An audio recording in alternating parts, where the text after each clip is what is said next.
For the last 11 years, we've been working on the whole skills ecosystem in the city. And for any of you who don't know Lighthouse, I think we started with one lighthouse in Aoud. And today we have in every ward of PMC and Pimpri-Chinchwad Municipal Corporation. I think we have these lighthouses.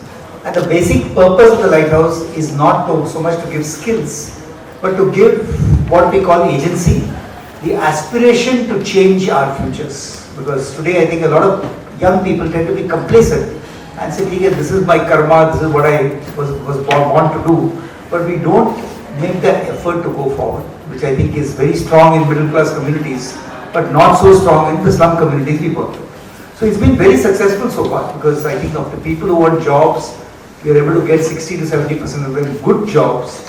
Most important, they don't drop out, they actually stay in their jobs for a period of time. And the way we work is we partner with every skills provider in the city. One youth wants to be a gym instructor, one youth wants to be a guitar player. It doesn't matter, we will find the right skills provider and make sure they get the opportunity to get that skill. Understand what are the options in front of them. Then they make their choices. Skilling, placement and retention in the job. So this has been the model that we have adopted, and today it's been so successful in the city of Pune that we are now all over Maharashtra. We then moved to Delhi at the request of the Delhi's chief minister. Then moved to Odisha because the Odisha wanted a complete saturation model there. Very recently we've started scaling and expanding in Hyderabad and then Telangana and Andhra Pradesh and Lucknow and then eventually Uttar Pradesh, and just starting in Udaipur and Balotra in Rajasthan. So I think we will look at this as a national model, because as all of you know, the biggest challenge we have in this country is to find enough jobs, rewarding jobs for young people. And if we don't do that, I mean, we do not want young people who are available, willing to do something and not having the opportunities in the country. And even as the country's GDP grows by 6-7% every year, I think we probably need many more jobs to be created so that people are happy. What are we doing here today? We are saying that, look, while there are traditional jobs, I think all of us have seen jobs in retail, in logistics, in delivery, in manufacturing, etc. We said we will have a conclave to discuss what are the future jobs in the technology sector. All of us are aware of, in fact I was speaking yesterday about the future of tech jobs, and the future of tech jobs, as we know, is no longer programming and testing and everything that our industry, in NASSCOM for instance, I mean, we enabled 60 lakh young people to get jobs, but 30% of those jobs, maybe 18 lakh jobs, are jobs which are now being taken over by technology. Now whether it is automation or artificial intelligence, 18 lakh to 20 lakh jobs are under threat. The good news is that AI itself is going to create close to 12 to 15 lakh jobs as we go forward, and that is amazing. And apart from that, if you look at new technologies, application technologies, one is of course what we call sustain tech. So sustainability or climate change, our Commissioner Shekhar Singh ji is himself a big advocate of making sure that sustainability is important. So I think sustainability is going to be a big area where we will see a lot of jobs coming through. Areas like wearable technologies. I don't know how many of you are aware of wearable tech, but things that you can wear on your wrist, all of us have Fitbits and everything else. But I think that is one big area of technology that we are seeing happening in this country. And last but not the least, the areas that we are talking about today, drones and defense tech.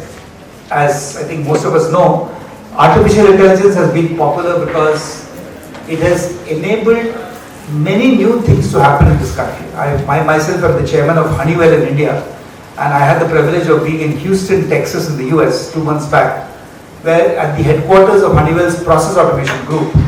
And it is actually amazing to see how AI is being used. Because AI, just to give you an example, the largest oil plant in the world is probably Saudi Aramco in Dhahran in Saudi Arabia. And if you look at how Honeywell is supporting them, there is not a single person on site in Saudi Arabia. There is a team of people in Houston, Texas. There is a team of people right here in Hadapsar, Pune, who are actually monitoring the performance of the plant on a regular, predictive basis. So today in Honeywell we know that 1 month later this part might become defective. So that is predictive analytics. You can prescribe saying that this part should be changed now rather than waiting for it to become defective. So I mean, all of us been in the news about this Air India AI 117. So I wonder there was enough predictive analytics happening. We don't know what happened in that particular aircraft, but clearly there is an opportunity for AI to predict many things that can go wrong. So AI, I think, is becoming very important. Most of you would have heard terms like generative AI, agentic AI, autonomous generative AI. So I think that's very welcome, sir, Commissioner. And I think as we go along, we'll find that more and more people are actually building agentic AI. And the AI technology is such that just to give you another example, I mean, one of the companies I'm on the board of, Hinduja Global Solutions, is actually building out technology for an insurance company in Chicago, where a person can talk to the AI bot and say that, look, I'm suspecting fraud in 14 accounts. Can you identify which are the likely fraud accounts? And the AI bot, which is conversing with the individual, actually has 14 agents are working, agents meaning AI agents working under it. And it will do simulations on every account and come up with a 99.7% accuracy on what could be the fraud that is detected. So I'm saying this is the level to which prediction and prescription is happening in AI. Moving to drones, I think all of us are aware. I mean, we saw Operation Sindoor, where India had a phenomenal response to the Pahalgam, very unfortunate terrorist attacks. But if you look at the warfare, then, and even if you look at what is happening with Ukraine and Russia, it is almost entirely being managed through drones. I mean, the drone swarms that go out from Kiev in Ukraine to maybe Moscow and vice versa are the way wars will be fought in the future. So it's no longer necessarily, armed men. Of course, when China came and squatted in Pangong Lake, I think the Indian Army gave a fantastic response. We're all very proud of that. But future wars will be fought through technology. And I think drone technology, whether it is in defense, whether it's in agriculture, whether it is in GIS or geographical information systems, is going to be one of the most significant technologies we will see. Last but not the least, defense tech. I mean, as you know, India is not only manufacturing outstanding defense equipment. You must have read it or seen in the television today that the old MiG equipment in the Indian Air Force is being built by a completely indigenously created light combat aircraft, the Tejas.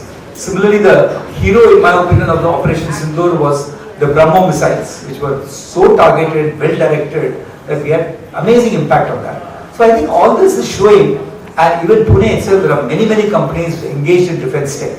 So that is another amazing growth area that we are seeing in the country. So the way I see it is that if you calculate and say there are about 15 lakh opportunities in artificial intelligence, similar levels, if not more, in drone technologies, drone manufacturing, drone support, and then you move into areas like defense tech, as I talked about, you're talking about 1 crore of new jobs that can be created just by focusing on these areas. So our goal, ladies and gentlemen, is to, during this conclave, and there are so many of you as skills partners and academic partners to this conclave, and of course the government and NASSCOM and CII and entrepreneurs who are going to speak to you, is to come to some kind of a consensus saying, is there a real opportunity? Is it smaller or bigger than we thought? And most important, how do we train, skill, educate, and create the aspiration in young people in Pune, in Maharashtra, in the rest of India to aspire for that opportunity and make it happen?